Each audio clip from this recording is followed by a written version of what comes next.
Hey everyone, I'm NornQueenAlexis, and welcome back to the channel. Today, I'm in public, so I'm wearing a mask. Wear a mask, be safe, stay 6 feet away from each other. But today, we are going to do an unboxing and explanation of everything within Direchasm, the Warhammer Underworlds new release that just came out with the most beautiful Slaanesh models, which I absolutely love and adore. I just hit this thing against my head. I want to do a box opening of this really badly. I am so excited for this box. So, here's the box itself. Direchasm is quite a thick boy. Look at that. Let's get these Warcry books out of the way. And let's make sure we know the difference between Warcry and Direchasm. Direchasm is Warhammer Underworld. It is a scrimmage game based on a board itself. I know a little bit about it, and I've only played very few games. Sterling will be coming in a little bit to help me out with the explanation of all the rules and everything within it. But since we're doing a box opening, let's do a box. There we go, box opening. That should have been a lot easier. So we have the Direchasm board itself, which, if you don't know, if you're a GM of any type of game whatsoever, these sets are so cool to pick up. One, they give you cool little cultist dudes that you can use for your various games. Two, the boards in here are actually incredible. So let's get rid of that. We have all the tokens. We're going to put those off to the side. Even more tokens. We're going to put those off to the side. Even more tokens. We're going to put those over to the side. And the board itself. Oh, it's two-sided. So we get the one side and the second side, which actually has the monster mouth in the middle, which is really cool. The boards line up in any way that you need them to, which is super cool. And actually that looks super neato. And I'm probably putting these boards wrong. I think it actually goes like this. But even still, this looks incredible. GW's boards for all of their various games have usually been really good, with the one exception being their current 40k one that you get in the Command Edition box. Didn't really like that one. It was ripped. But these are made out of really good cardboard. They're sealed pretty well. I still would avoid putting them next to water. So let's put those off to the side. Then we have the rule book itself, and I will try to open this as quickly as I can. It's always difficult when I don't have a knife on hand. Come on. Nope. Okay, well, that's the rules. And here's what we're really after. The miniatures themselves. And you get a Slaanesh Zangor in this, and I'm super stupid happy about that. You also get all the new High Elves, the, oh, what are these guys called? I've just been calling them the Holy Cows, or the Divine Bovine. I can't really remember their actual name anymore. But the cow level from Diablo versus some Slaanesh cultists. You get all of, wow, that's a lot of cards. That is a stupid amount of cards. And neato dice. I'm gonna need somebody to properly help me explain this. Alright, so I had to get somebody smart. Uh-oh. So you've actually played well, not Direchasm, but Warhammer Underworlds. Yep. And within the set itself, it tells us start here. So I'm going to assume we start here. You start there. Wowzer G Willikers. Yeah, so Direchasm is, we are in what, season 4 now with Direchasm. And this is the new starter set, so this is comparable to the Beastgrave box or to the original Shadespire box. I feel like this one has a better choice of miniatures. They're way more detailed. They've definitely also just started doing more fun things with the miniatures. Yeah. It feels like they're doing the same thing they did with Blackstone Fortress. They're just getting a little crazier as they go on. Yeah. And it's working. Yeah, it works great for them. I would love Slangors in my Slaanesh army for 40k. Yeah, I would not be shocked if we start seeing him showing up in, Slake Slash, the Slangor, showing up in Age of Sigmar and 40k armies. because the model is just really nice, and the detail is actually quite phenomenal as well. Yeah. So going over what comes in this box, and we'll try to show it to you as we can with all the tokens and everything over here. We have the objective of the game, which is in the rulebook, and the double-sided boards, which we already went over. Yes. Which I probably put together wrong, but, you know, is what it is. I mean, the big thing to remember with these, and this is something that newer players to Underworlds would probably catch on very quick, is when you meet to play with your opponent, you each bring your own, and then you mesh them up. Oh, so it doesn't matter how. There are certain choices that you make based on how they go, but the big thing is that these individual icons, those are where your objective pieces tend to go. The solid border ones tend to be impassable terrain sections. Oh, okay. So if you actually wanted to build up actual terrain on top of that, that's where you would put it? Yes. Yeah, and nice. They do make kits for Beastgrave that came out, and there's talk that they will come out with more kits for Direchasm, because it's a very lore-light setting, but Underworlds essentially follows the story of a bunch of parties who went into a city that Nagash had sealed away between the realms of shadow and light. They got lost inside the city and were caught in a perpetual nightmare of living, killing, dying, repeating. Until they finally broke out and they got to the realm of Gur, the realm of beasts. And Gur has a mountain in it, which is Beastgrave. And Beastgrave, yeah, Beastgrave is sentient. So, okay. And it's hungry. So they added a lot of mechanics for having a group of hunters versus a group of quarry, and everyone had all these different objectives they had to try and accomplish. And now in Direchasm, the fight is moving inside the mountain. So keeping in theme with all of their catacombs releases, now you are fighting within the mountain to try and find the heart of the sentient mountain. All right. So with a name like Direchasm, what do you think Slaanesh is doing there? No comment? Anyway. So, there are some new rules, and we will be going over that in just a few. Yep. But still getting to this, we have the guard tokens, which are right here. Which is pretty cool. I don't know what those do. Tell me what they do. So guard tokens, essentially they give you extra chances to roll for defense and whatnot. And I'm assuming the black is defense? Yeah, so as far as the dice go, so black dice are your defense dice. The Sigmar hammer and the shield, that is a success. If you get one of these symbols, I cannot remember the proper name for it, and you have a guard token, it converts it into a success. Okay. This is a support, as is this one. This one's just better than the other one, because the other one is only half as good. Supports can trigger certain specific abilities, and then you have criticals, which count for successes.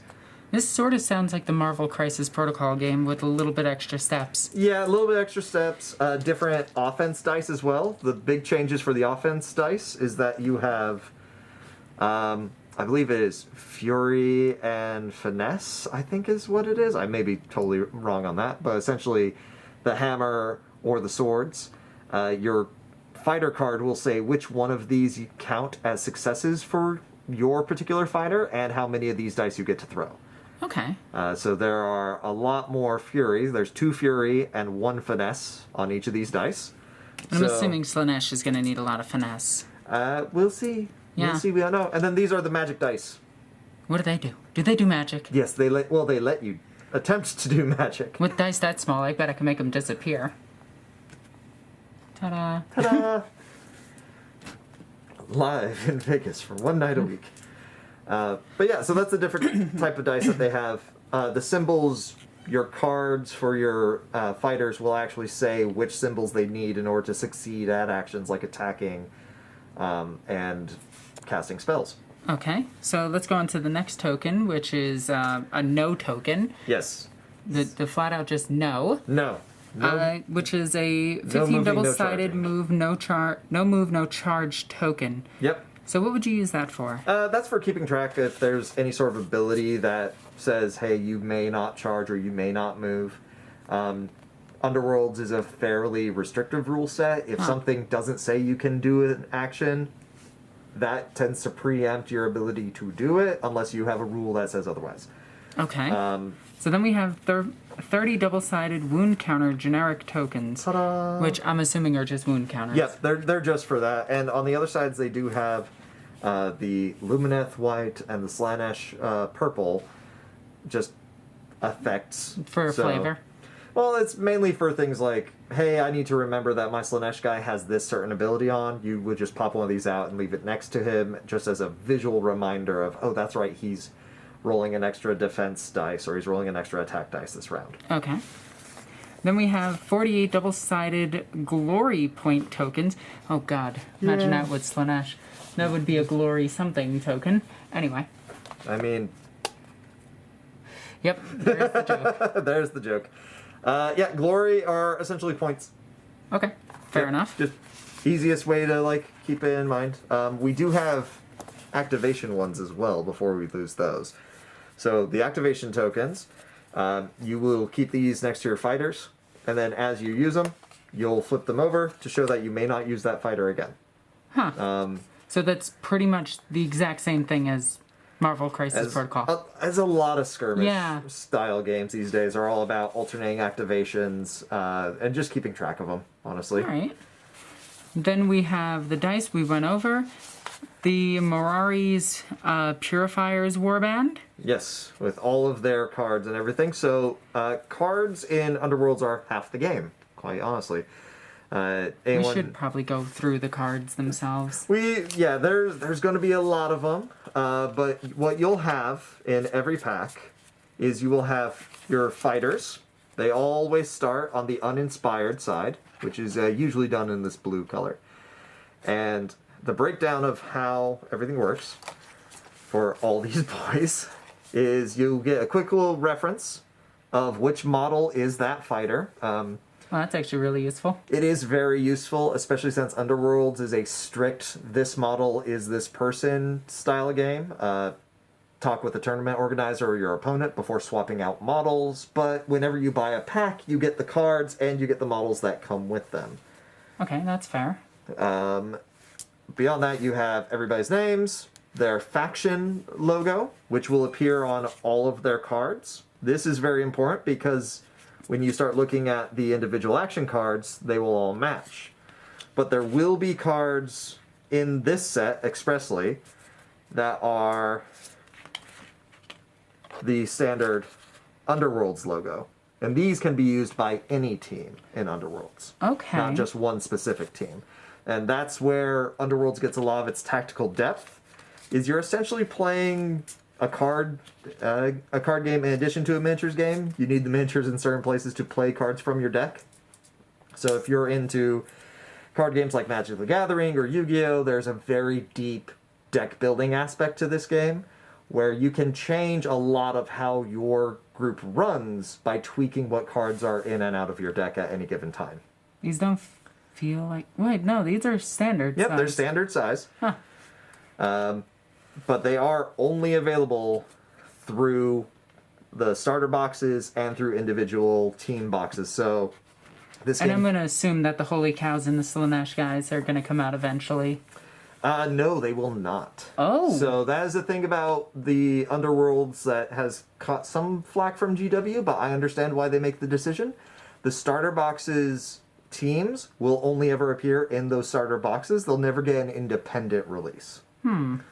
I can understand the flack then. Yeah, there's a lot of like guff that pops up in the community because they have yet to release fully fledged just upgrade card packs, and there's been talk that eventually they'll do that, but nothing concrete has come out. So if you find yourself like desperately needing, it's like, oh, I need a Hungry for Victory. Well, that one only comes in Direchasm, so you have to pick up Direchasm to get that card. So a lot of people who play Direchasm, Underworlds seriously, end up buying one of every release just to grab the cards that are inside. And I mean, I'm sure you can find a couple of the people who strictly buy it for the models and just take the cards from them. Yeah, and that's a whole other thing, but Games Workshop kind of saw that coming And if you want to purchase the models individually, you can actually purchase the models direct from Games Workshop without the cards. And actually get them at a discount. Huh. So yeah, it's... Like I said, there's been some flack in the community at large. I can understand why. Yeah. So, yes. So... Oh, that's right. It's dodging. So, once we're, like, past the names and everything, moving on, we've got all the different attack options. If you are a magic caster, you do have a magic casting ability, usually. No surprise there at all. Everything goes off of range, which is the number of hexes away from you. So a range of 1 means that you can target the hex next to you. Okay, so that would be, if we had the character, it would be like if they were here and they were here. Okay. Yes, you can. Or in this case, here and here. Yes, you could target exactly 1 across. Okay. But if you have someone like Bahanar, he can target 2 away. Okay. And it is a, like, circle that he would, or hexagon, that he is able to target. Then you have the number of dice and the characteristic you need to roll in order to successfully hit with them. So how many dice does he need to hit somebody? So he gets 2. Mm-hmm. He needs to beat their defense. So where is their defense? Their defense is going to be down at the bottom. So movement values, defense, and their wound characteristic. Okay. So let's say you have Bahanar and he is attacking Alien. Sorry, Aileen. Nope, Alien. She looks like an Eldar. So she would receive 1 defense dice without any other crazy modifiers. Modifiers? It's been a long day. Oh, we got person. Alright. So we figured out how to roll the number of attacks we get, the movement, their defense die roll, and this is their attack roll? That is their wounds characteristic. Right, wounds. Sorry, my bad. Yeah, so you can be knocked out in Underworlds. There is a primacy, which is a card and a token that was added with the last season. Okay. Which essentially just rewards you for being very aggressive early on. You have to attack and down an enemy in 1 attack, and you get the primacy token, and that can interact with other cards and effects. Ooh. Okay, so how do I know how many attacks this person has? It's just this. Really? Each one of these is its own separate attack action. Okay, so say I have her attacking him, just to go over this once again. Yep. I am doing an attack. Yep. So what's the star? That's the amount of damage that you deal if your attack is successful. So within 1 square, let's just assume I'm within 1 square. Okay. Zoom away. So, this guy gets 2 defense tokens, so you go ahead and roll those. Yep. Try to keep them close to the cards themselves. So I got a critical and a thingamajig. Yeah, so you got a critical and a support. For the attack, the support won't do anything. But we each get 1 because my defense characteristic is not a dodge, it is the shield. So we would, you got a crit and I got a success. So I believe that means that you win on that one. Yeah, no, that's right. Yes, because we both, you got a critical success and I just got a success. So you would take 2 damage, go down to 1. Yep. And then, do you make attacks back on, I assume on your turn? I would then activate one of my own guys and they could walk up and they could fight as well. It is all alternating activations in this game. So if she were to defend, she has 1 defense dice. Yep. This would be a dodge, but she has nothing that shows the dodge She has symbol. a shield, not a dodge. So she would not successfully dodge. So that's the dodge one. Yep, that's the dodge one. Okay. So Miari, who is a wizard and everything, which I don't think we mentioned, like this little icon here means that you're a wizard, Harry. And 2 is Miari. your wizard level, which will relate to what types of spells and whatnot that you can cast in the game. Alrighty. And what sort of spell cards that you can get from your built deck that you can play with your character. Because again, a lot of cards just end up being generic cards. So something like the Dauntless Aspect, which is a gambit spell, you can cast it, and it is the lightning bolt symbol, so you need to successfully roll lightning bolts in order to make it go off. So with him, you rolled 2 dice? I believe so, if I'm remembering correctly, yes. So you would roll these two to try and get the spell to go off. If the spell doesn't go off, then that's the end of that. Okay, so it's a pretty simplistic game then. It's very straightforward. A lot of the complexity just comes from the deck building itself, because your crews are... Crews, I've been playing a lot of Necromunda. Your warbands are fixed. You can never add or take people out of the warband.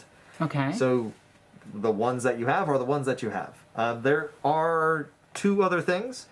So everybody has baseline rules that are added in, so they're always going to be in this little text box. And that will include any reactions that they get, which are essentially triggered abilities that occur once a condition has been met. You can reroll any number of dice in the defense roll when this fighter is targeted for a range 3+. Attack action.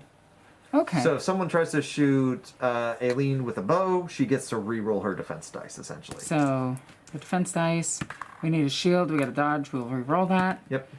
Into And a then crit, which success. gets a sex. Yep. Success. There we go. Let's not edit that. There's a handy dandy little chart in the back of every rule book that goes over how like the different types of successes and whatnot pair up against each other. So like a miss can occur if the two attackers bounce. It's right there. Yeah, but even something just like miss but drive back. So when you're driven back, it just means that you have to Go be back one square. displaced. Yeah. Okay. Away from the enemy, you can never displace towards. Certain characters like Bahanar cannot be driven back. And that's... As long as he has not moved, he cannot be driven back, essentially, is what his ability comes down to. Okay. And the last thing on all the characters is the gold text box, which is called their Inspire condition. When that condition is met, the card flips over and they enter into their inspired form. Super Saiyan. Got it. Essentially Super Saiyan. All their stat lines get better, their attacks get better. Some characters in the game will actually change what different types of attacks they have. So, like, Alien, she does not have the keyword cleave on her greatsword. Mm-hmm. But when she's inspired, she does, which means that she can essentially target multiple people that are next to her. Ooh, nice. So she becomes quite a bit better, but in order to get that, the only way to do it is that she must roll an attack or defense and have it only consist of successes. So But she only rolls one defense roll. yeah, she only rolls one defense roll with a reroll, so she could very easily be inspired before she ever gets into battle. Yeah. But if she never reaches that point, yep, No, that's a support. Reroll. Yeah. Yeah, She goes there would be a Super Saiyan. success. She would be inspired then. All right. So yeah, that's the basics of how the fighter cards are set up, and how they interact. They are insanely useful, and they are also required. Yeah. So if somebody is offering you the models, but they don't have the cards with them, and you're trying to get into Underworlds, just know that that's a deal you don't want to take, because the models without the cards are not useful at all. All right. And yeah, Ooh, this one's got a crazy attack. yeah. That's the other thing to remember, is that the information on what is on a player's card is open information. You get to know what fighters are in your opponent's team, and you get to know what their abilities look like. You don't get to know what cards they have in their hand. And if you play in an event, you do submit a deck list ahead of time, and they are subject to being checked and everything. So Makes sense. yeah, it's standard competitive card game. Yeah. So yeah. So let's see what these rules are. Yep, so these are the inspired halves of all of them. And as you can see, Slake Slash and the entire Slanesh team, when they're inspired, are all moving around at a speed of 5. So they're very quick. And their weakened state, they're moving at 4, which is still crazy. So it's still pretty quick. Some of the bigger Ork teams, they have speed characteristics of 3. There's a troll in the game who it's him plus essentially little cave gremlins running around with him. Oh no, they're gonna get into the machines. Pretty much. So how do you get it? After an activation, surviving fighters with 6 or more wounds. Counters. Wait, what? So, after an activation, surviving fighters have 6 or more wound counters. So, fighters who are still alive have 6 damage on them across all fighters alive. Okay. So, Slake Slash has to be alive by the time that everyone else has taken damage. And it doesn't matter who takes the damage, he just needs people to take the damage. Okay. And it has, what, 3 attacks? 3 attacks, but on the finesse instead of the fury, so it's a little bit hard to get. Essentially, you're fishing for crits and finesse. So, let's see. So, nothing. Yeah. Yep. Nothing, just supports.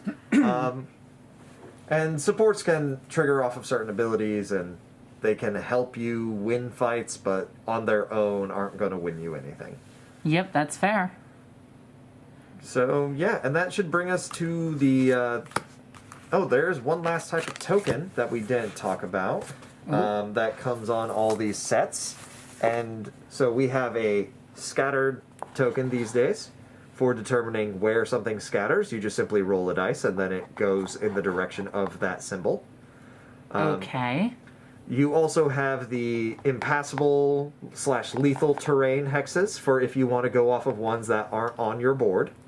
And then there are these numbered hexes. And so these, you'll notice, are blank on the back. They are not numbered on the back. And if we look at all the other ones, they're all identical and not numbered on the back. These are your objective hexes. Only hexes 1 through 6, I want to say. It's either 1 through 6 or 1 through 4 get used in 2-player matches. Oh no, it is 1 through 6. Then 7, 8, 9 get used when you include extra people in the game. Oh, so this isn't just a 2-player game. No, the most recent edition was the Mortis Arena, and that added the ability to play up to 4 people. Everyone brings their own tiles, so you still have a nice big board. Okay. But it is quite a bit of fun, if not a little zany, because there are lots of timing interactions that occur on these cards, and when you have multiple people, it complicates the timing. The models themselves are push fit for the most part. Yep, almost all push fit and almost all colored plastic as well. So, Right. and all of the plastics are color coded with the team itself. To my knowledge, they have not replicated a team's color. So, if you're sitting there and it's 2 unpainted teams facing each other, as long as you are not playing the exact same teams, they should always be a different color. All right, so that pretty much covers this entire box then, right? Yeah, the only other thing to point out to folks is just the fact that they did include a whole card pack. It is 36 cards, is what the insert says, and these are all of the generic cards. So these are the ones that come in the other sets as well?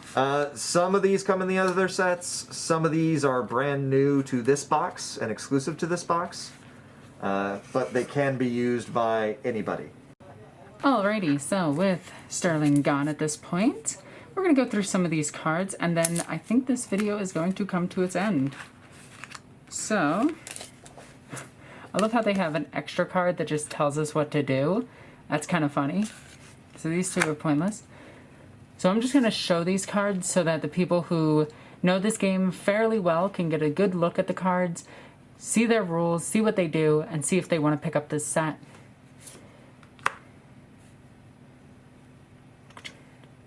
Furious Blow, Furious Lunge. I love that they have flavor text on them too. I feel like all card games should have flavor text. Resilience. Hungry Advance. Nom nom nom. Hungry Bolt. I hope there's a Hungry Hamburger in here. Only a few people will get that reference. Hunting Season. That's actually really cool. Hypnotic Aspect. Okay, I'm not gonna lie. That immediately made me think of the Bee Gees. thrill of the hunt. And all the artwork in here is actually like fantastic.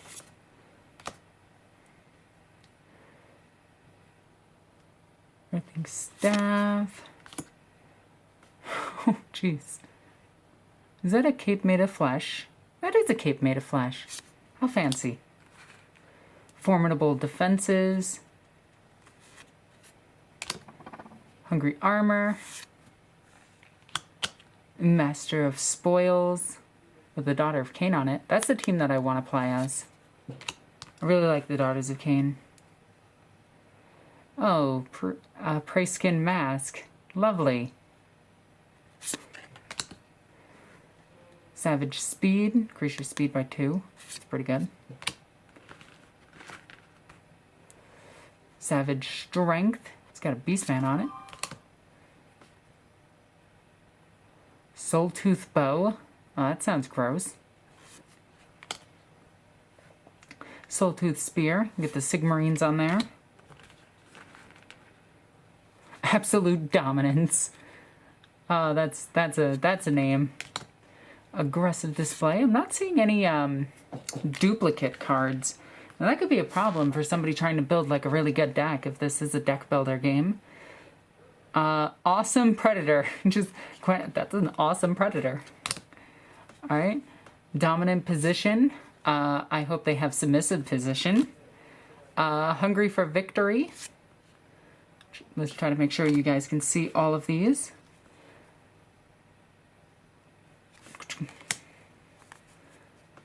Predator skill. Savage exemplar. Shows an orc in Sigmarine armor. It's kind of actually it's the rock orcs. I forget the black orcs. I think they're called. I'm still trying to learn AOS lore, but not really too much because I know the lore is kind of pointless in AOS. It's more or less there just for fun. Successful hunt. Surge of aggression. Treasure hunter. And last is winged death. And that's it for the generic cards. And then we have the other 2 sets. But I don't know if you guys want to see these because you get these regardless if you're getting this set anyway. But I feel like the people who aren't getting this set strictly for the models themselves or for the teams, they just want to see these, whether or not it's worth picking up. So I hope that covered everything from this box. Again, this is Warhammer Underworlds Direchasm. If you guys want to see a battle report of Direchasm, please comment in the comment section down below, because this is a game that I can actually play. Because finding a 40k table nowadays is next to impossible, especially with me wanting to do all the safety procedures that I can. But I know that my coworkers have fully painted teams, so I'd be more than happy to play with them. If you guys want to see that, comment in the comment section down below. While you're down there, please be sure to check out all the links in the description down below. There you can follow me on all sorts of social media, including Twitch, Twitter, Instagram, and Facebook. And if you're super awesome, you can check out my Patreon. Patreon goes a long way to helping support the channel. As always, I'm NornQueenAlexis. I love you guys. Bye.